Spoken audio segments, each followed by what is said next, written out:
Brittany Griner was caught on tape during a game with the Indiana Fever, dropping racial slurs against Caitlin Clark. In a season already marked by Caitlin Clark's meteoric rise, Brittany Griner's alleged slur toward the Indiana Fever rookie has turned into the WNBA's biggest controversy. But here's the kicker. The league isn't even investigating it. Meanwhile, Stephen A. Smith, the loudest voice in sports media, is calling out Griner's hypocrisy, the WNBA's inaction, and Commissioner Kathy Engelbert's failure to protect the very player who keeps the league relevant. When it comes to Caitlin Clark, now I've taken hits because I was calling it from day one. You got people that are resentful towards her, but it's really not about her, guys. It's about what she represents. Before she ever came along, there were a lot of outstanding basketball players who happened to be black females that was doing their thing on the WNBA level. And they never got this kind of shine.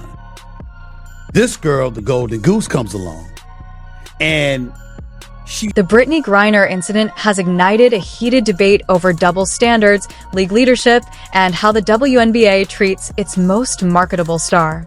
This controversy has also revealed deeper tensions in women's professional basketball, touching on issues of race, resentment, and the unprecedented spotlight Caitlin Clark has brought as a cultural phenomenon. With you folks, the WNBA already set a precedent.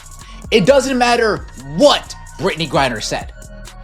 It doesn't matter what Brittany Griner said, because they've already shown us they don't need evidence, they don't need substance, they don't need any type of proof at all to launch a bogus investigation into Indiana Fever fans, so they shouldn't need any substance, any basis, any evidence to launch an investigation into any other fan, any other player, any other group. The WNBA set. During a heated matchup between the Indiana Fever and Atlanta Dream on May 23, 2025, cameras captured what seemed to be Brittany Griner making controversial remarks after fouling out. The viral clip shows Griner sitting on the bench in frustration, with multiple lip readers interpreting her words as calling Clark trash, followed by what critics claim was effing white girl. The lack of clear audio has left room for debate, with some defending Griner by suggesting she actually said whack call instead. That we were talking about earlier today. And it doesn't take a lot of genius to lip read Brittany Griner, whose voice, by the way, is about as low as mine is, calling her trash and an effing white girl. Now, of course, if Caitlin Clark had ever suggested the same in reverse, using black as opposed to white in that sentence, that'd be the end of her WNBA career. But Brittany Griner is going... The incident quickly went viral on social media, with users across various platforms sharing and amplifying the clip.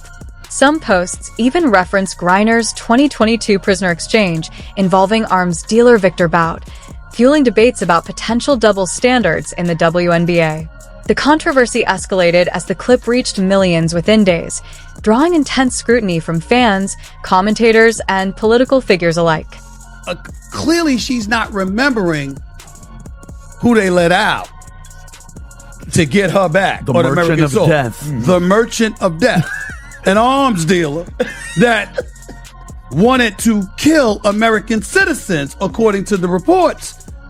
That's who they let out for her.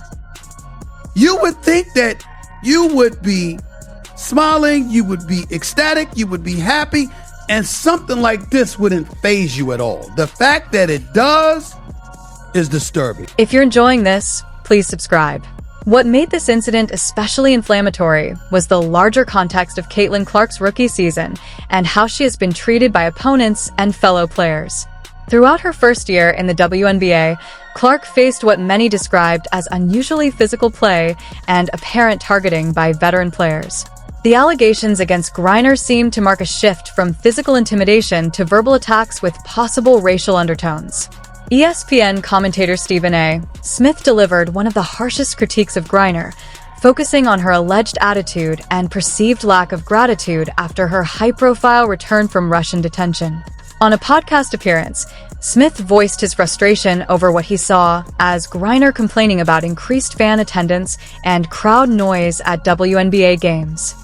Okay, we're not going to sit here and act like Brittany Griner was not in a Russian jail a couple of years ago. You know what I'm saying? So maybe she's still trying to adjust to regular stuff.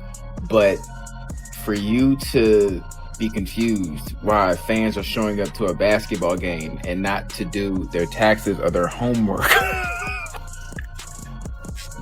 it's hard. It's hard for me to...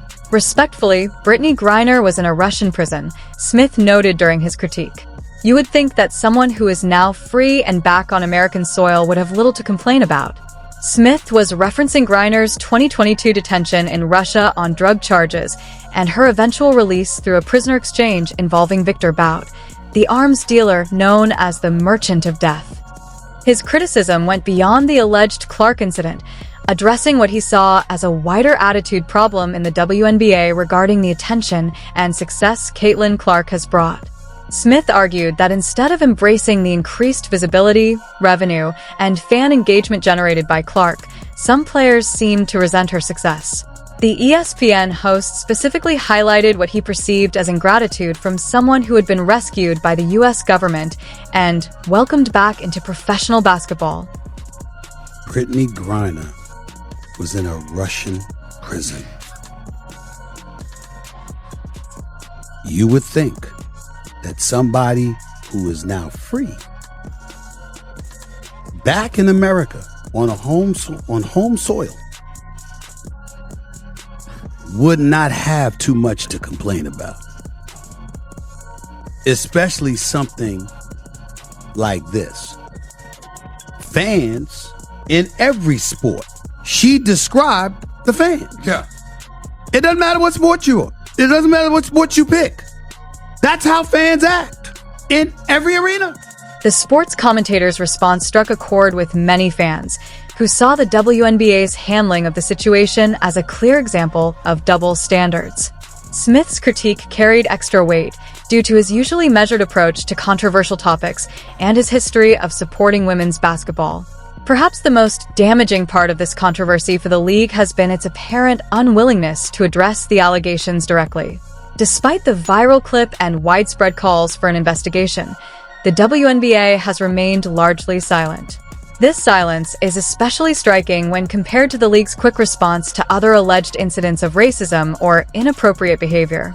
Critics have pointed to the WNBA's investigation into unverified claims of racist chants by Indiana Fever fans as proof of inconsistent standards. While that investigation lasted nearly 2 weeks, the clear video evidence of Griner's alleged remarks has received no official acknowledgement or inquiry. This disparity has fueled accusations that the league applies different standards depending on the race of the accused. The controversy over Brittany Griner's alleged comments toward Caitlin Clark has exposed deep issues within the WNBA around leadership, accountability, and player treatment. Fans and commentators, including Stephen A. Smith, see clear double standards in how misconduct is handled, while Commissioner Kathy Engelbert's response has raised serious questions about her leadership. With Clark driving unprecedented growth in attendance, viewership, and merchandise, the league faces a crossroads. Internal divisions and inconsistent governance now threaten its credibility and ability to capitalize on her star power.